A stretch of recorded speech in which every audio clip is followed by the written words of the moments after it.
Zuhuril Mahdiyil Muntazar, kemunculan Al-Imam Al-Mahdi Al-Muntazar. Kita wajib iman bahwa Imam Mahdi akan muncul.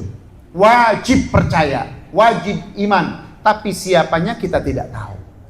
Tapi Al-Imamul Mahdil Muntazar akan datang nanti.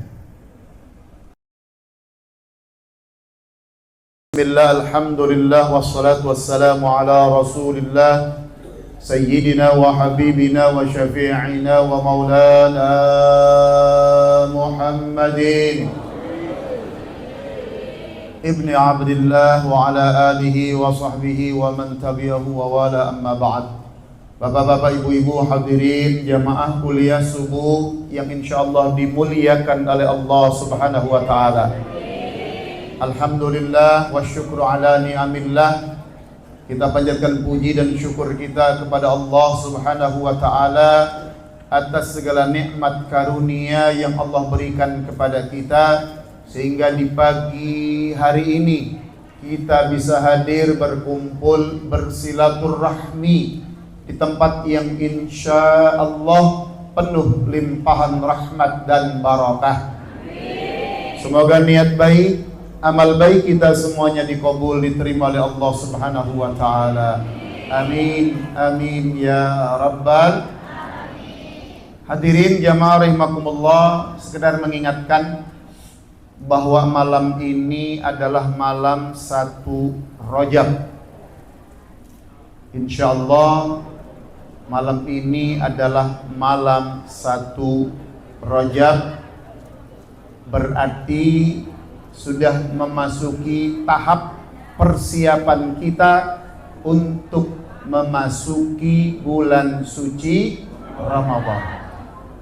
Sebagaimana doa yang masyhur, Allahumma barik lana fi Rajaba wa Sya'bana wa ballighna Ramadan.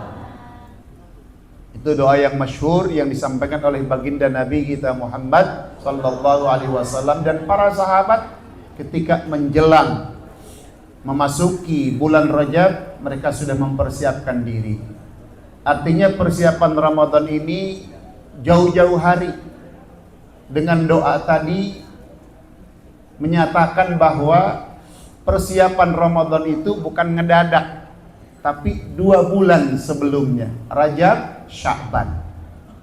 Dengan doa tadi, Allahumma barik lana fi Rajaba wa Sya'ban. Ya Allah, berkahi kami di bulan Rajab dan juga bulan Sya'ban, wa ballighna Ramadan, dan sampaikan kami ke bulan Ramadan. Tetapi kemudian tambah lagi, wa a'inna ala siyamiha wa qiyamih, dan berikan kami kekuatan pertolongan untuk bisa melaksanakan puasa dan bisa melaksanakan qiyam Ramadan. Jangan hanya sampai balikna Ramadan, nyampe-nya mah bulan Ramadan, tapi itu paruasa. Jadi kita minta pertolongan kepada Allah agar kita semua sampai ke bulan Ramadan mampu menjalankan ibadah puasa Ramadan dan mampu menjalankan ibadah qiyam Ramadan, insya Allah. Mudah-mudahan Allah berikan kita sehat afiat, panjang umur, dan mudah-mudahan ibadah saum di tahun ini mudah-mudahan bisa lebih baik lagi. Amin ya rabbal. Baik Bapak Ibu yang dimuliakan Allah, kita lanjutkan pengajian kitab Syarah Hadis Jibril. Kita melanjutkan, terakhir kita membahas tentang zikrul maut, yaitu mengingat kematian. Nah, kemudian judul berikutnya yang tidak kalah menyeramkan, kemarin mengingat kematian, sekarang judulnya adalah alamatus sa'ah wa asyratuha, tanda-tanda hari kiamat. Dengan fenomena yang ada ini, apakah ini semua pertanda bahwa kiamat itu sudah dekat? Kita lihat di penghujung 2025 ini, bencana terus tiada henti menghantam negeri kita yang kita cintai ini. Belum selesai Sumatera, Aceh, Padang, itu belum selesai. Masih betul-betul membutuhkan bantuan, masih membutuhkan uluran tangan dari kita semua. Makanya insya Allah nanti di sesi terakhir, tadi ada amanat, kita adakan rencana untuk penggalangan dana. Amanat tadi disampaikan untuk penggalangan dana, besar kecilnya tidak dilihat, yang penting keikhlasannya. Ya syukur-syukur gede ikhlas gitu ya. Ya artinya sekecil apapun pemberian kita, insya Allah itu akan menjadi benteng untuk kita daripada siksa api neraka. Amin. Ya Rabbal Alamin. Baik, kita lanjutkan materi kita dulu tentang alamatus sa'ah wa asyratuha. Bismillahirrahmanirrahim. Ila an qala al-muallif rahimahullahu ta'ala wa nafa'ana bihi wa bi ulumi fid darain. Amin. Qala alamatus sa'ati wa asyratuha, tanda-tanda kiamat atau tanda-tanda hari akhir. Iklam, kata musannif, ketahuilah, anna waqta maji'is sa'ah ay al-qiyamah, bahwa waktu kedatangan hari kiamat adalah mimma tafarradallahu ta'ala bi'ilmih, sesuatu yang hanya diketahui oleh Allah subhanahu wa ta'ala. Jadi sekali lagi, perkara kiamat ini adalah sesuatu yang hanya diketahui oleh Allah subhanahu wa ta'ala. Fala ya'lamuhu ghairuhu, tidak ada seorang pun selain Allah yang mengetahuinya. Walida, oleh sebab itu, qala sallallahu alaihi wasallam lamma su'ila anha, oleh karena itu Nabi kita Muhammad sallallahu alaihi wa alihi wasallam bersabda di saat beliau ditanya tentang kiamat. Apa jawaban Nabi? Mal mas'ulu anha bi'a'lama minas sa'il. Jadi ketika malaikat Jibril bertanya kepada Nabi kapan kiamat, Nabi menjawabnya mal mas'ulu anha bi'a'lama minas sa'il. Tidaklah yang ditanya lebih tahu daripada yang bertanya. Bahasa kitanya, ya pasti ente lebih tahu lah kapan kiamat daripada aneh gitu ya, kalau bahasa kitanya. Tapi ini ketika anak-anak ujian nggak boleh jawab begini. Dikasih soal sama gurunya, dites lisan, coba sekian kali sekian kali sekian tambah sekian sampai dengan berapa. Yang ditanya tidaklah lebih tahu dari yang bertanya. Nah ini repot kalau ujian begini. Ini urusan kiamat. Urusan kiamat Nabi jawab begini. Karena apa? Karena kenyataannya memang hanya Allah yang tahu kapan terjadinya kiamat. Sampai Nabi saja menjawab seperti itu. Ketika ditanya iman, Nabi jawab antuk minabillah. Ketika ditanya Islam, antashhada an la ilaha illallah. Ketika ditanya ihsan, anta'budallah ka'annaka tara. Itu dijawab sama Nabi. Tapi ketika ditanya perkara masalah kiamat, Nabi hanya menjawab mal mas'ulu anha bi'a'lama minas sa'il. Yang ditanya tidak lebih tahu daripada yang bertanya. Oleh karenanya dikuatkan lagi dengan firman Allah Subhanahu wa taala di dalam surah Al-A'raf ayat 187. Allah katakan, Qul innama ilmuha 'inda rabbi la yujalliha fiha liwaqtiha illa hu. Kata Allah begini, qul, katakan Muhammad, innama ilmuha inda rabbi, sesungguhnya pengetahuan tentang hari kiamat itu inda rabbi, hanya ada pada Tuhanku. Terkait masalah informasi tentang kiamat atau hal-hal yang berkaitan dengan kiamat, itu semua ada dalam pengetahuannya Allah Subhanahu. Oleh karenanya la yujalliha liwaqtiha illahu, tidak ada yang akan bisa menampakkan waktu terjadinya melainkan Dia, Allah Subhanahu wa ta'ala. Jadi kapan kiamat itu terjadi tidak ada yang tahu. Dulu kan ada yang pernah ngabarin bahwa kiamat akan terjadi tahun 2012. Sekarang udah 2000 berapa tahun yang lalu? Yang ngabarinnya juga udah siapa teh? Mama Loren ya. Bukan Mama Dede. Mama Loren. Ya. Mama Loren dulu pernah menyampaikan bahwa kiamat terjadi 2002. Sekarang udah 2025. Jadi tidak ada yang tahu kapan terjadi kiamat. Namun dalam kajian pagi ini kita akan membahas tentang kapan ciri-cirinya sudah dekat kiamat itu bagaimana, berdasarkan hadis Nabi kita Muhammad sallallahu alaihi wasallam. Waktu pastinya Nabi tidak bisa menentukan, tetapi ciri-ciri tentang kapan terjadinya kiamat itu disampaikan oleh Nabi kita Muhammad sallallahu alaihi wasallam.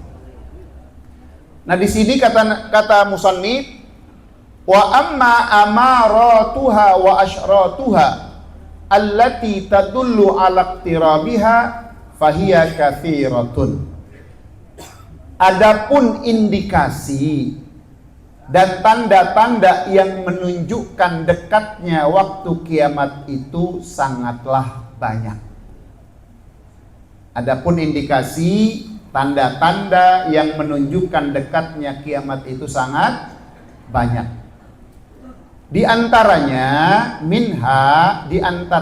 ma dzukira fil hadits. Apa yang disampaikan, disebutkan di dalam hadis Nabi kita Muhammad sallallahu alaihi wasallam.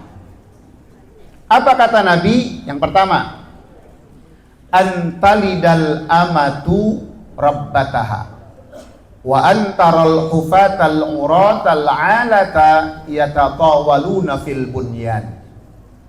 Kata Nabi yang pertama, antalidal amatu rabbataha. Seorang budak itu melahirkan majikannya. Nanti kita bahas dalam syarah. Yang pertama, seorang budak melahirkan majikannya. Yang kedua, wa antarul hufat al-urad al-alah yatatawaluna fil bunyan. Engkau melihat orang-orang yang bertelanjang kaki, artinya tidak beralas kaki. Al-urad, telanjang, nggak pakai baju, tapi mereka semua yatatawaluna fil bunyan. Mereka semua berlomba-lomba mendirikan bangunan yang tinggi. Mereka semua berlomba-lomba mendirikan bangunan yang tinggi. Nah, di sini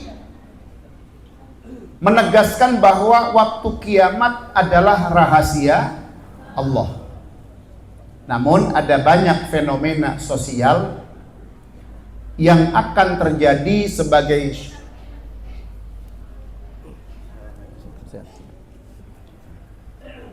Ada banyak fenomena sosial yang akan terjadi sebagai isyarat bahwa hari akhir sudah dekat. Yang pertama, tanda pertama adalah perubahan sosial, yaitu yang mana anak durhaka atau perubahan status sosial budak atau pembantu. Yang kedua, perubahan ekonomi drastis, di mana orang-orang miskin yang terpinggirkan, orang Badui di perkampungan Arab itu, mereka hidupnya miskin, tiba-tiba menjadi kaya raya dan menghabiskan kekayaan mereka untuk bermegah-megahan dengan membangun gedung-gedung tinggi.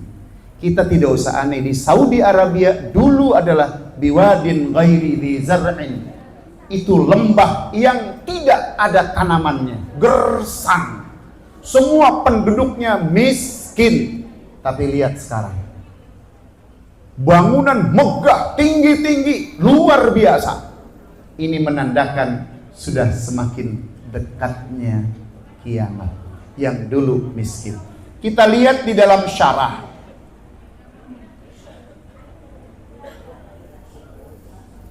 Halo Bu, kita mau dengerin ciri-ciri kiamat nih.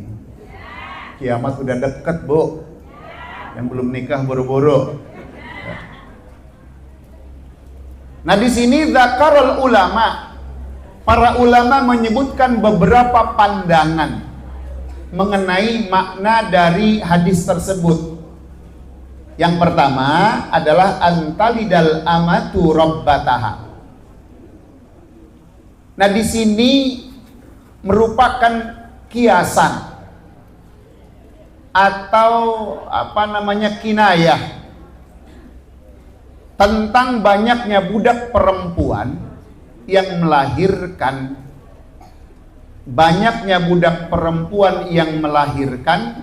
sehingga budak selir atau wanita yang digauli tuannya melahirkan anak perempuan atau anak laki-laki bagi tuannya. Sekarang Masya Allah luar biasa, selir-selir budak-budak itu, ini bukan pembantu, budak. Kalau pembantu jangan ditanya, tidak masuk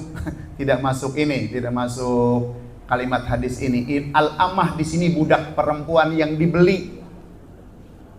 Tapi kenyataannya sekarang pembantu juga banyak yang dikerjain sama majikannya. Betul, Bu?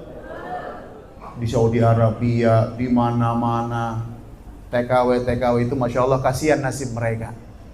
Mereka cari uang, tapi ternyata disikat juga tuh sama majikan-majikannya. Na'udzubillah min.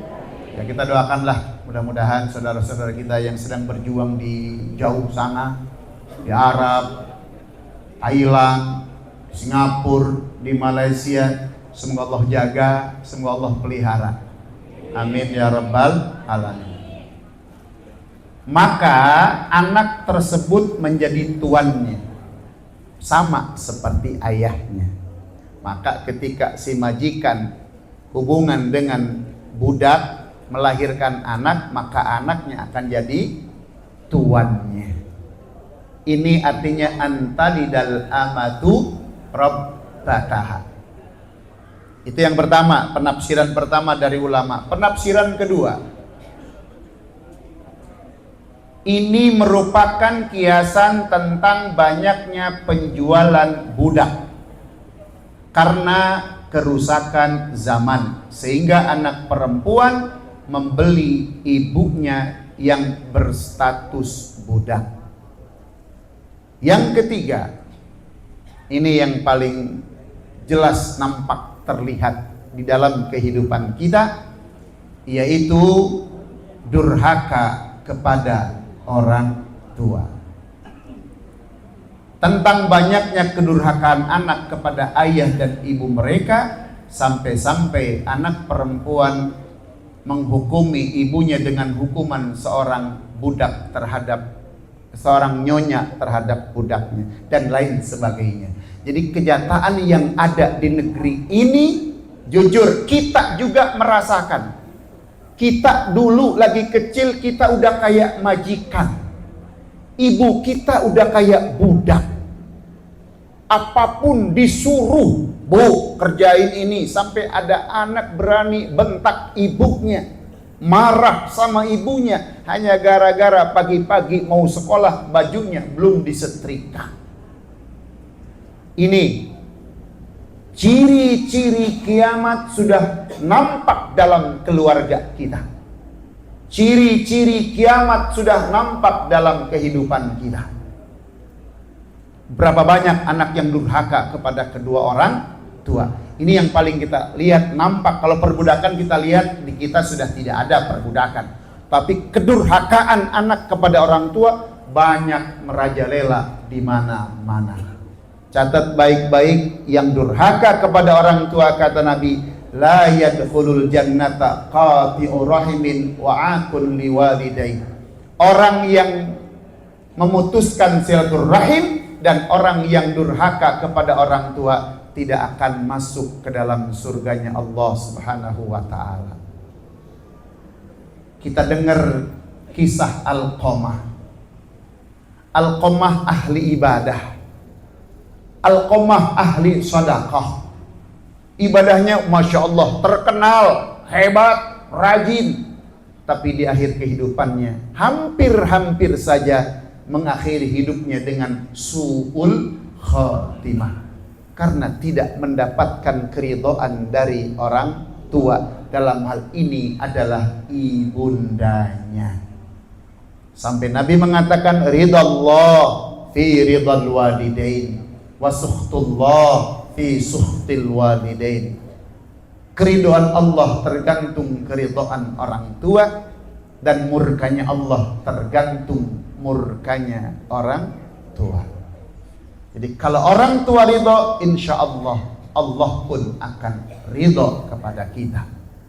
Contohnya adalah Alqamah, ahli ibadah yang terhambat untuk mengakhiri hayatnya mengatakan la ilaha, padahal ahli ibadah. Tapi karena ada sedikit kekecewaan yang diterima oleh ibundanya, ibunya marah sampai terakhir sulit untuk mengatakan la ilaha.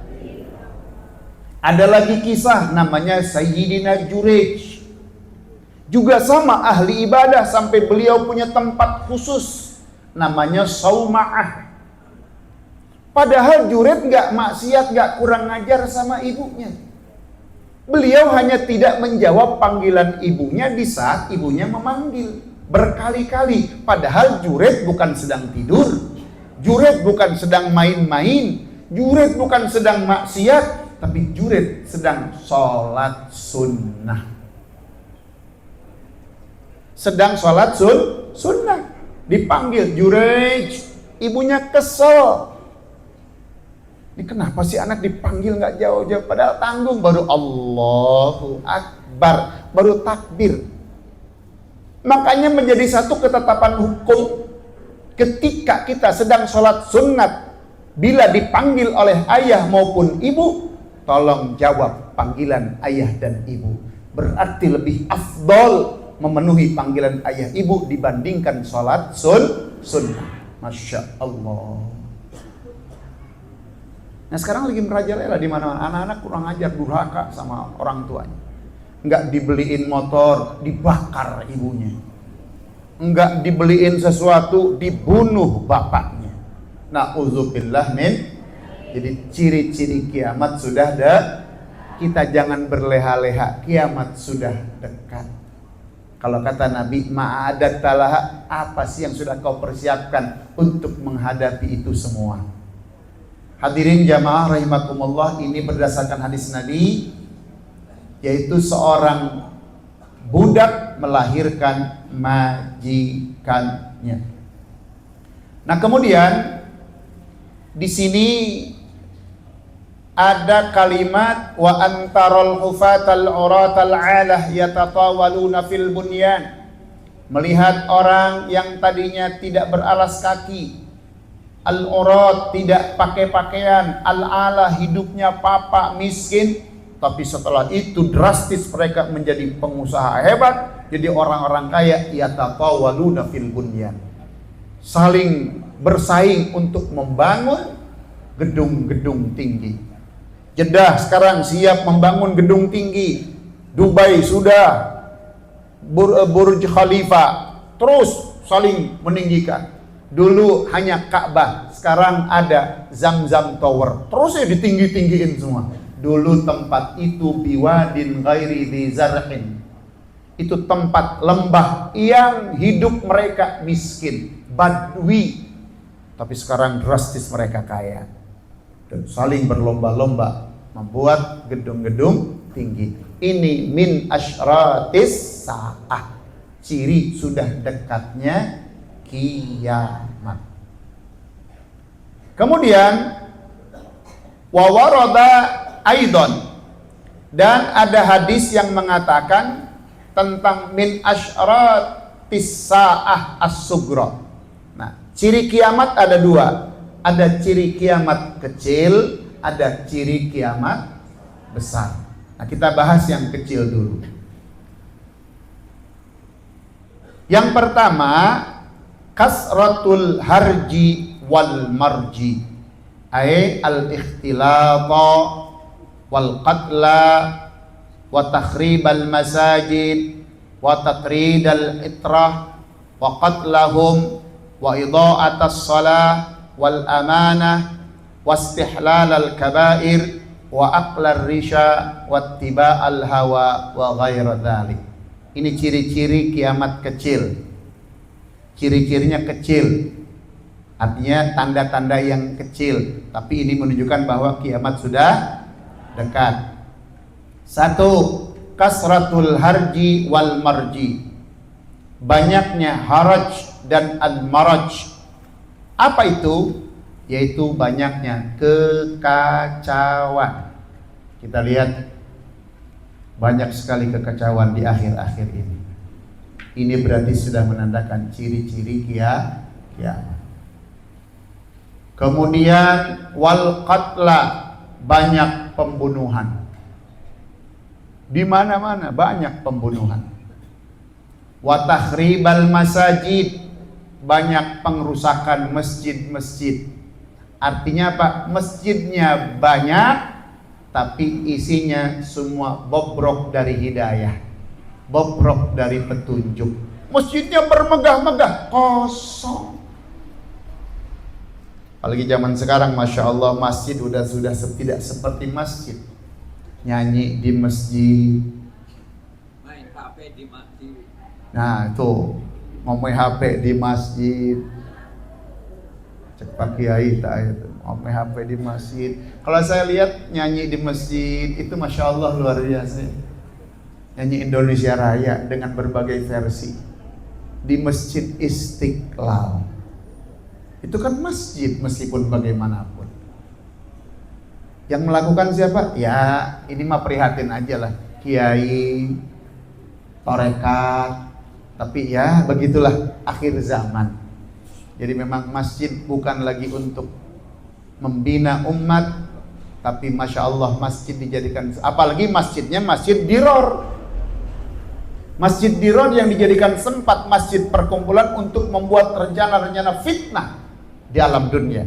Itu namanya masjid al-dirara, kata Al-Quran. Masjid diror yang pernah dibuat di zaman dulu, di zaman Nabi, ketika ada sahabat bercerita bahwa mereka orang-orang munafik membuat masjid, tapi tujuan masjid tadi adalah untuk memecah belah umat. Kata Nabi, ihdimu wahriqu, hancurin tuh masjid, bakar tuh masjid. Itu teh masjid, tapi tujuannya untuk memecah belah umat, untuk kemaksiatan, untuk membuat fitnah, suruh dibakar. Apalagi tempat-tempat maksiat.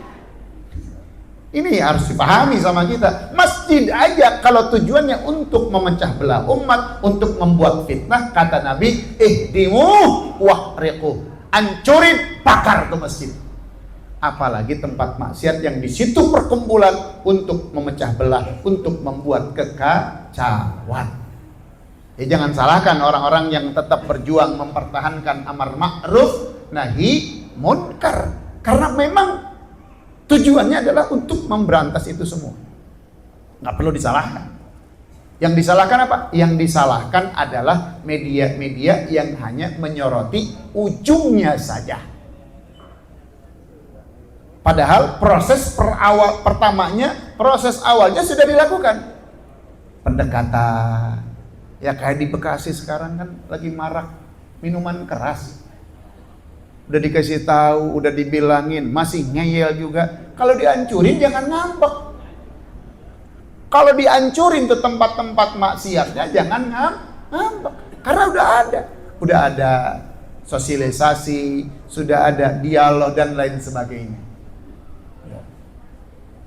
Ya kita berdoalah, mudah-mudahan Bekasi tetap aman-aman aja. Ya. Meskipun saat ini sedang berkabung, ya. Bekasi sedang berkabung, mudah-mudahan aman-aman saja, ya. Kalau orang lagi main bola, lagi lari, apa bahasa Sundanya? Tipalitek, kesanduk, tijalike keseleo, ya jadi ya gitulah. Biasa kalau orang lari kencang, tiba-tiba tipalitek, ya buru-buru kita obatin lah. Ya mudah-mudahan Bekasi tetap aman, nyaman. Amin. Ya Rabbal Alamin.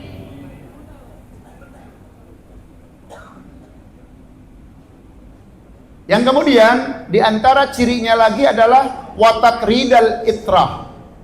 Apa takridal itrah?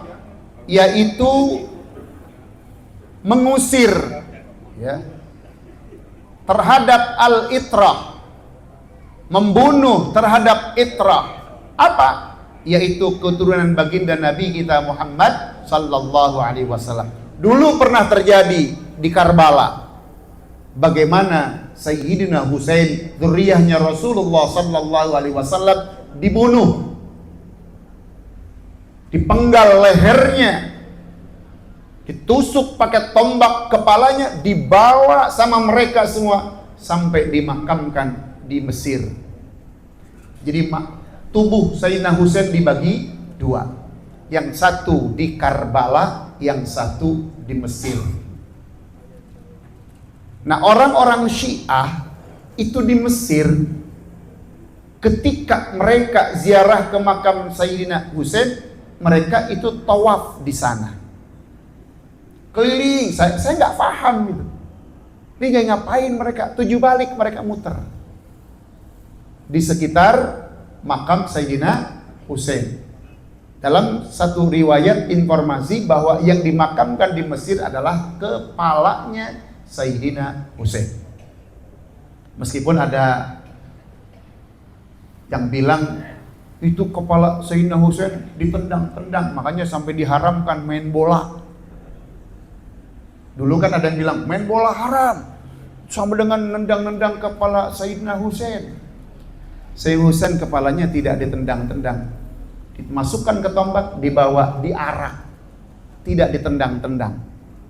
Kenapa dilarang main bola? Supaya umat Islam semuanya tidak sehat, jangan olahraga. Jadi nggak diharamkan main bola. Kiai-kiai dulu pada main bola.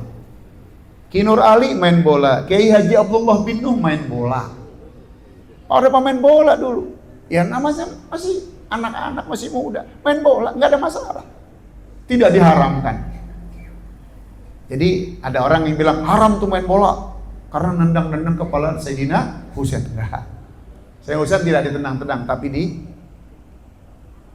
pakai tombak, dibawa, diarak, ditinggal badannya di Karbala. Jadi dua tempat suci menurut mereka, di tempat makam Sayyidina Husain dan di Karbala. Itu pandangan orang-orang Syiah. Nah, zaman sekarang bagaimana? Mereka tidak membunuh dzurriyyahnya Nabi, tapi memfitnah dzurriyyahnya Nabi. Ini min asyratis sa'ah. Ini termasuk ciri-ciri kiamat sudah dekat. Para dzurriyyah Nabi dihina, dzurriyyah Nabi dicemooh dan tidak dihargai. Terjadi sekarang. Bagaimana dzurriyyah Rasul hinakan, bagaimana dzurriyyah Nabi dianggap pembohong, dianggap pengkhianat negeri ini. Nauzubillah, summa naudzubillah. Bukan hanya di Indonesia, tapi di luar negeri juga sama. Kenapa? Itu tadi, untuk menunjukkan bahwa kiamat sudah dekat. Insyaallah luar biasa. Nah buat kita mah hanya meyakini bahwa ya Allah ya Rabb, bukan ikut-ikutan. Apa kapasitas kita membenci dzurriyyahnya Rasul? Apa kapasitas kita mau kita bertanggung jawab di hadapan baginda Nabi kalau seandainya mereka itu adalah benar dzurriyyahnya Nabi? Kita menghina, kita memfitnah, padahal mereka adalah benar dzurriyyah Nabi. Mau tanggung jawab di hadapan baginda Nabi. Lebih baik diam kalau kita tidak paham. Lebih baik diam kalau kita tidak mengerti. Kita ikuti guru-guru kita ikuti orang-orang tua kita yang dulu cinta kepada dzurriyyahnya Nabi, mahabbah kepada keturunannya baginda Nabi kita Muhammad sallallahu alaihi wasallam. Terkait masalah oknum-oknum itu urusan masing-masing, nggak ada kewajiban kita untuk membenci mereka. Kita mah tetap tanamkan dan merupakan bagian kesempurnaan iman kita adalah cinta kepada Nabi dan cinta kepada dzurriyyahnya baginda Nabi Muhammad. Hak kita apa? Membenci Imam Haddad. Sampai ada yang bilang nggak berkah kalau kita baca Ratib Haddad, nggak berkah kalau baca Wirdus Sakron. Inna lillahi wa inna ilaihi. Bahasin Asy'ari mengijazahkan Ratib Haddad kepada murid-muridnya. Tokoh NU Bahasin Asy'ari mengijazahkan Ratibul Haddad kepada murid-muridnya. Masya Allah luar biasa. Udah kerasa sama kita keberkahan. Wirdul Haddad, Wirdul Latif, Hizbun Nasri alal A'da, kemudian Wirdus Sakron. Udah kerasa fadilahnya, udah kerasa manfaatnya. Kitab-kitab karangan para habaib kita baca, Safinah kita baca, Nailur Roja kita baca. Yang sekarang kita baca Sarah Hadis Jibril, itu karangan dzurriyyahnya Rasulullah sallallahu alaihi wasallam. Al-Habib Zaid bin Ibrahim bin Sumay. Kita cuma bisa begini. Kenapa harus membenci mereka? Ingat, ini adalah min asyratis sa'ah. Itu taqridul itrah, mengusir dan membunuh dzurriyyah keturunan baginda Nabi kita Muhammad sallallahu alaihi wasallam. Yang berikutnya ciri-ciri kiamat sugro. Idha'atas shalah, menyia-nyiakan salat dan amanah. Sekarang banyak orang yang kadang-kadang nganggap enteng sama sholat. Ini ciri-ciri kiamat. Kata Allah, fawailul lil musallin alladzina hum an salatihim sahun. Neraka wel bagi yang sholat. Alladzina hum an salatihim, yang mereka semua lalai, lalao, tak Sunda ngenah malah laora deh, mengerjakan sholat. Nah ini termasuk kiamat sugro, idha'atas shalah wal amanah, menyia-nyiakan amanah, dikasih tanggung jawab tidak amanah. Jadi presiden tidak amanah, jadi menteri tidak amanah, jadi gubernur tidak amanah, jadi bupati tidak amanah, jadi kepala desa tidak amanah, jadi camat tidak amanah, jadi RW tidak amanah, jadi lurah tidak amanah, jadi ketua DKM juga tidak amanah, jadi RT, jadi kepala keluarga pun tidak amanah. Padahal Nabi bilang, kullukum ra'in wa kullukum mas'ulun an ra'iyati. Kamu semua adalah pemimpin. Diri kita juga sama diri kita tidak amanah kalau seluruh nikmat yang Allah kasih tidak dimanfaatkan sesuai dengan keinginan Allah. Berarti kita juga tidak amanah. Dikasih ilmu tidak amanah, masih aja melanggar aturan Allah. Dikasih ilmu tidak amanah, merasa diri paling pinter. Kan dua makhluk Allah yang melakukan itu. Sama-sama dikasih ilmu. Nabi Adam sama Allah dikasih ilmu. Sama Allah dikasih ilmu yang mengangkat derajat Nabi Adam. Tapi Nabi Adam salah waktu itu, tidak mengikuti perintah Allah, tidak mengikuti aturan Allah.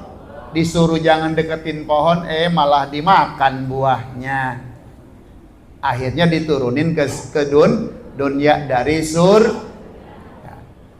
Tapi harapan diampuninya masih ada karena kesalahannya itu keluar dari hawa nafsu, bukan dari tapi tetap salah. Makanya Nabi Adam baca doanya, Rabbana zalamna anfusana wa illam taghfir lana wa tarhamna lanakunanna.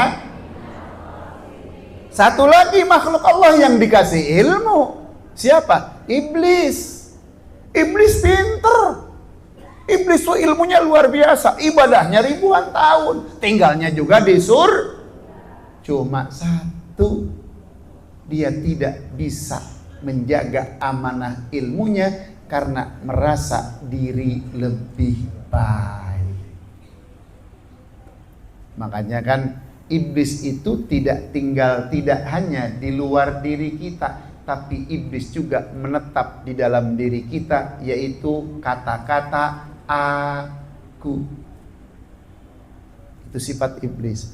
Aku kan lebih baik, aku kan lebih pinter, aku pasti lebih bisa dibanding yang lain. Sifat iblis sudah ada di dalam diri ini. Nah, iblis jatuh gara-gara bilang ana khairun minhu khalaqtahu min tinin wa khalaqtani min narin. Kau ciptakan Adam kan dari tanah. Tanah itu benda padat. Benda padat itu selalu di bawah, berat.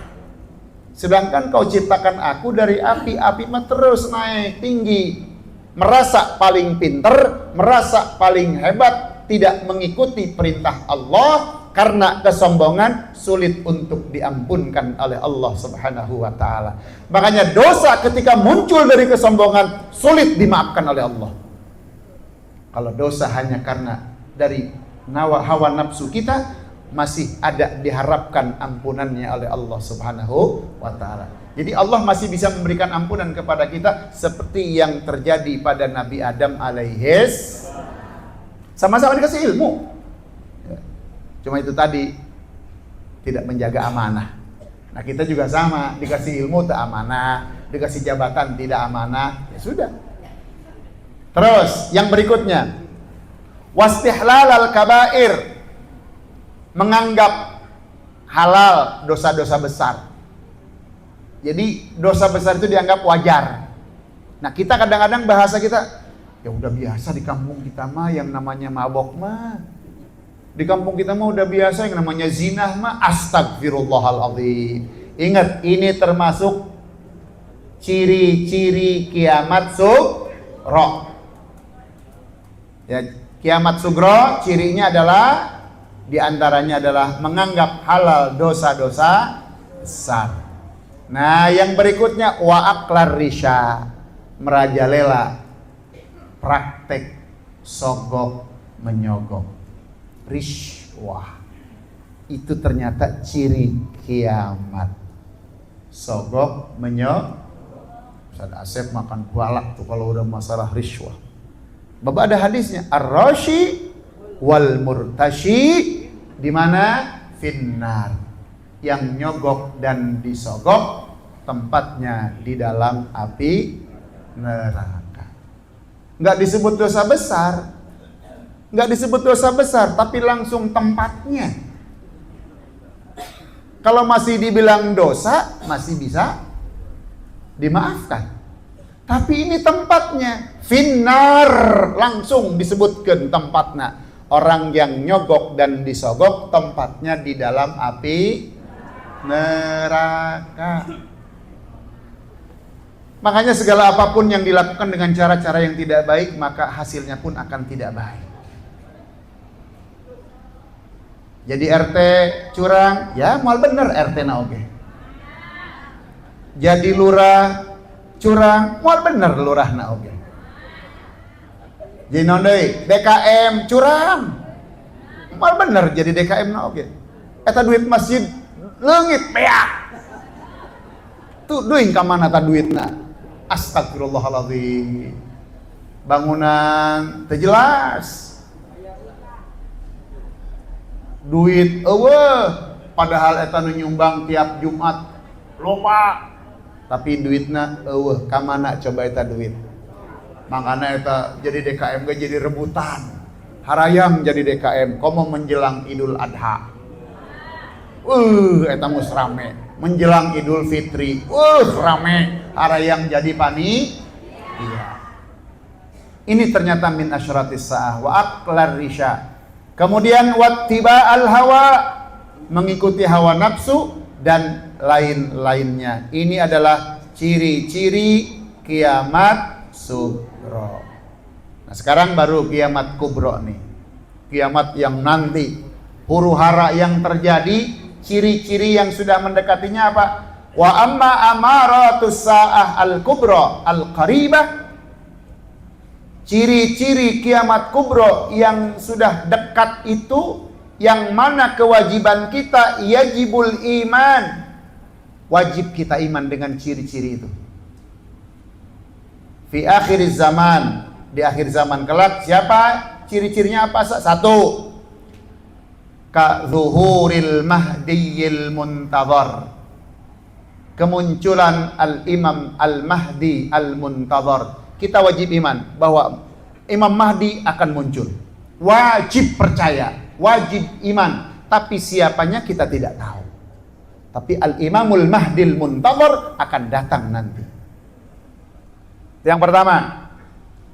Jadi Zuhuril Mahdiyil Muntazar, kedatangan atau hadirnya Al-Imam Al-Mahdi Al-Muntazar, yang dinanti, yang ditunggu.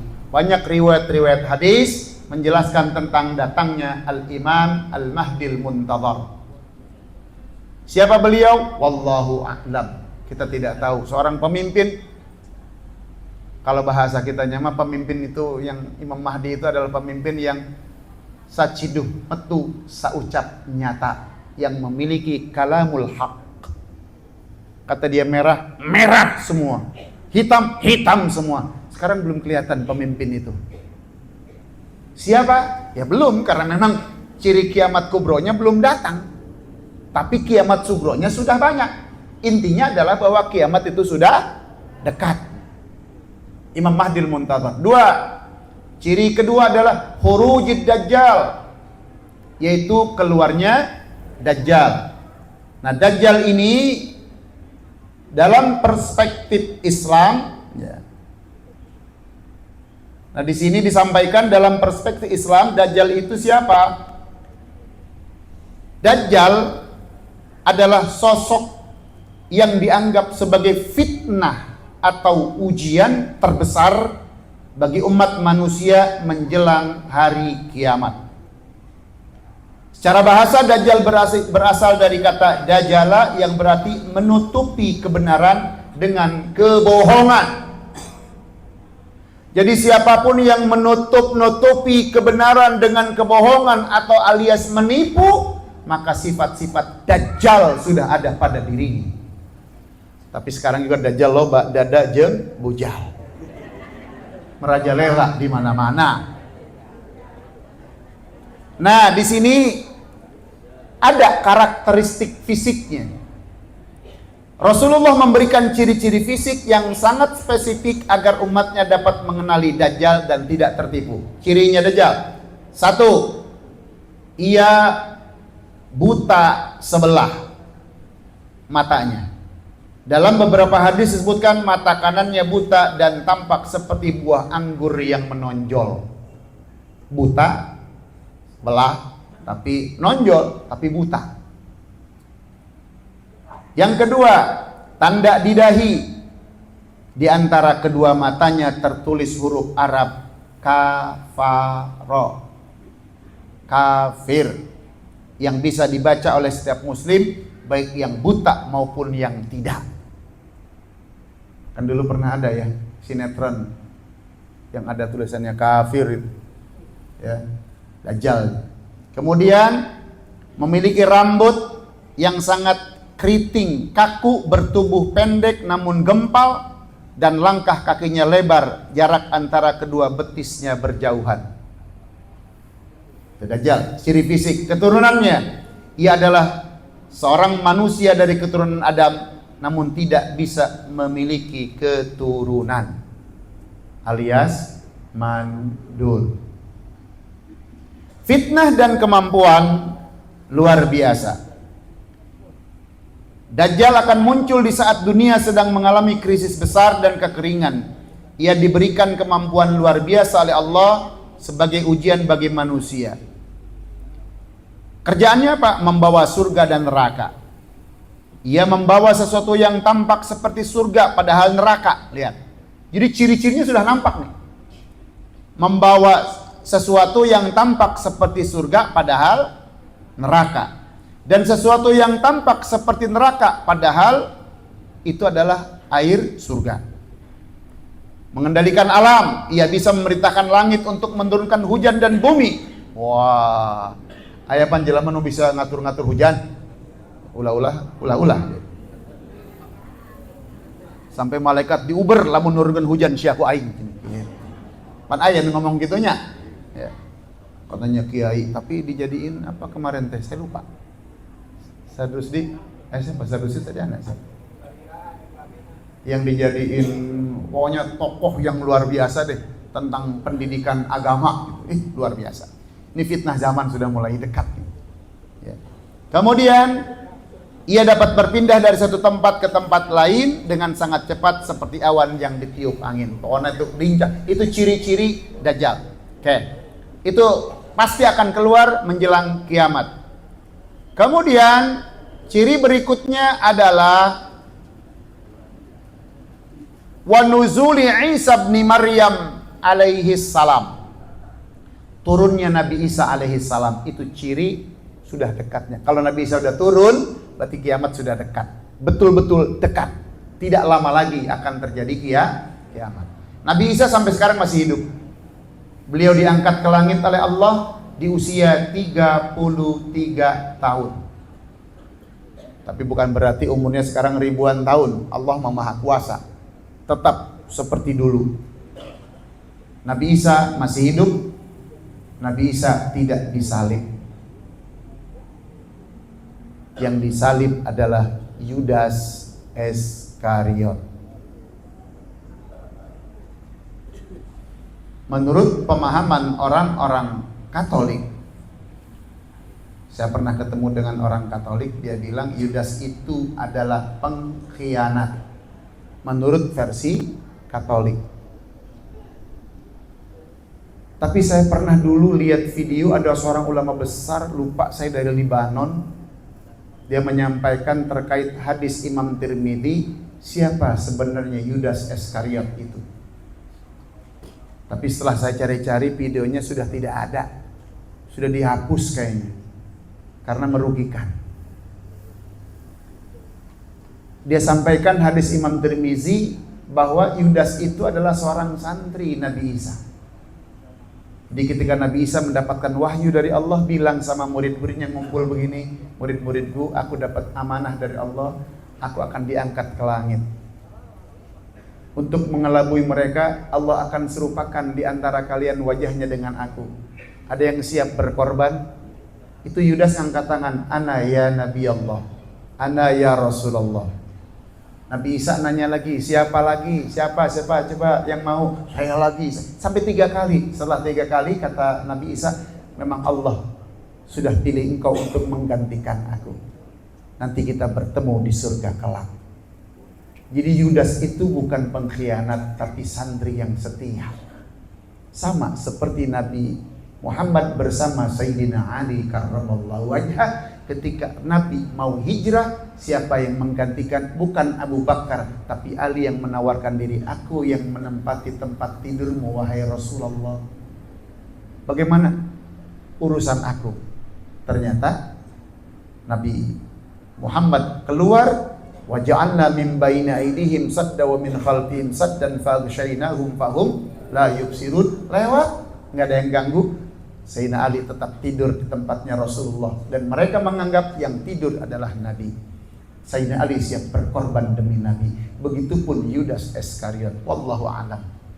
Itu yang pernah saya dengar dari video itu, dan saya cari-cari juga ketemu lagi. Dulu lupa, nggak sempat ngedownload. Tahun 2000 berapa sih? Itu kiai ulama dari Libanon pakai bahasa Arab, nyampaikan pakai bahasa Arab. Enak bahasa Arabnya. Saya dengerin. Jadi selama ini kita menganggap bahwa Yudas itu pengkhianat. Makanya saya bilang, ya Allah, Yudas minta ampura. Setelah mendengar hadis itu, saya lupa di kitab apa itu, hadis Imam Tirmizi tentang Yudas Iskariot itu. Wallahu alam. Yang jelas kita tidak tahu yang sebenarnya, tapi berdasarkan riwayat itu bahwa Yudas adalah bukan pengkhianat, dan Yudas yang disalib oleh mereka karena siap berkorban demi Nabi Isa yang diangkat ke langit, yang Allah katakan walakin syubbihalahum, tapi Allah serupakan itu Nabi Isa wajahnya dalam wajah Yudas. Jadi mereka menganggap, wah Isa benar, tewak. Nabi Isa diangkat di sebuah jabal namanya Jabal Zaitun yang ada di Palestina. Ada sebuah jabal, Allah alam bisawab, bisa dikasih tahu sama itunya apa namanya, gaibnya. Ini tempat di mana Nabi Isa diangkat ke langit oleh Allah Subhanahu wa taala. Ya, Jabal Zaitun. Itu bukit Zaitun. Nah, ini pasti turun Nabi Isa di akhir zaman nanti.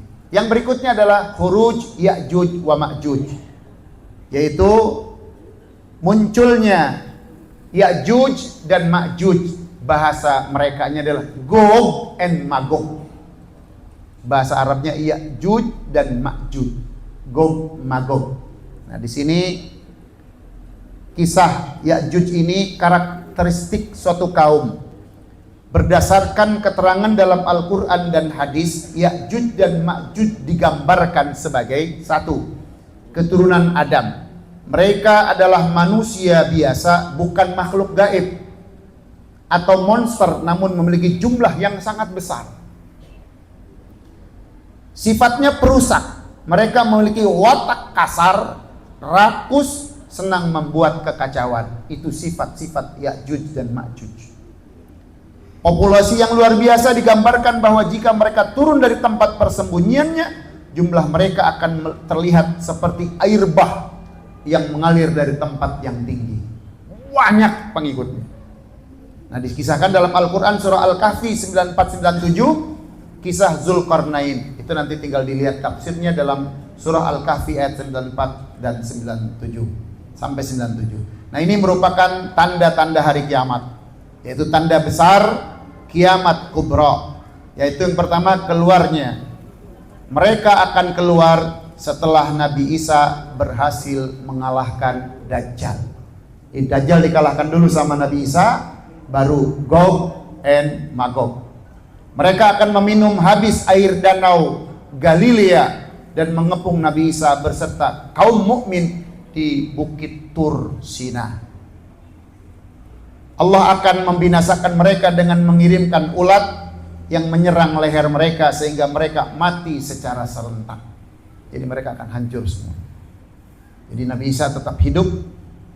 Terakhir semuanya umat Islam tenang. Kemudian baru ada angin yang mematikan seluruh umat manusia. Berhembus, dan di situ selesai, terjadilah kiamat kubra. Insyaallah mudah-mudahan kita tidak mengalami itu. Tapi yang jelas kiamat tidak akan terjadi kalau masih ada yang mengatakan Allah, Allah, Allah. Nabi mengatakan la taqumus sa'ah ala ahadin yaqulu Allah, Allah. Kiamat tidak akan terjadi kalau masih ada orang yang membaca Allah, Allah, Allah. Jadi sekarang gak akan kiamat, dulu masih ada yang zikir, masih ada yang sholat, masih ada yang ibadah, masih yang mengatakan la ilaha. Gak akan kiamat dulu, tapi ciri-cirinya sudah ada.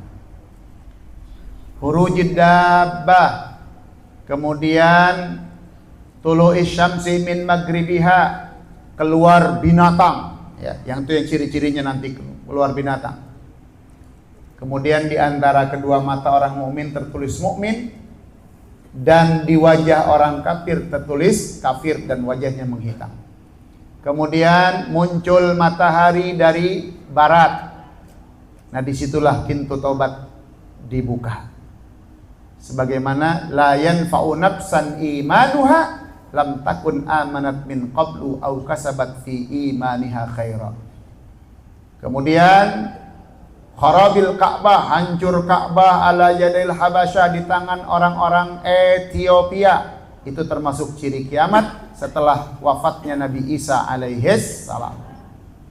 Al-Quran diangkat dari mushafnya dan dari hati-hati para penghafalnya. Tidak ada satu ayat pun di muka bumi ini, ayat Al-Quran.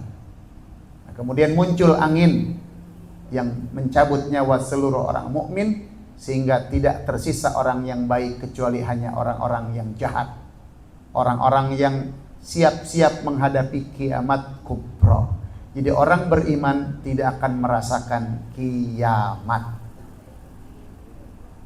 Dalam hadis la taqumus sa'ah ala ahadin yaqulu Allah, Allah. Jadi intinya bahwa ini adalah ciri-ciri kiamat yang mudah-mudahan kita semuanya bisa menjaga diri kita sehingga tidak tergoda khawatir diri ini lepas iman, diri ini lepas akidah. Nauzubillah, summa nauzubillah. Pokoknya kita wajib iman dengan ciri-ciri tersebut, bahwa kiamat pasti terjadi. Kapan? Wallahu, kiamat terjadi kapan kita tidak tahu. Mudah-mudahan Allah selamatkan kita, Allah lindungi kita, Allah jaga kita dan keluarga kita dari segala macam mara bahaya, terutama sifat-sifat iblis, sifat-sifat dajjal, sifat-sifat Gog and Magog, terhindar dari kehidupan kita. Amin, amin ya rabbal alamin. Mudah-mudahan pengajian kita diberkahkan, mendapatkan ilmu yang manfaat.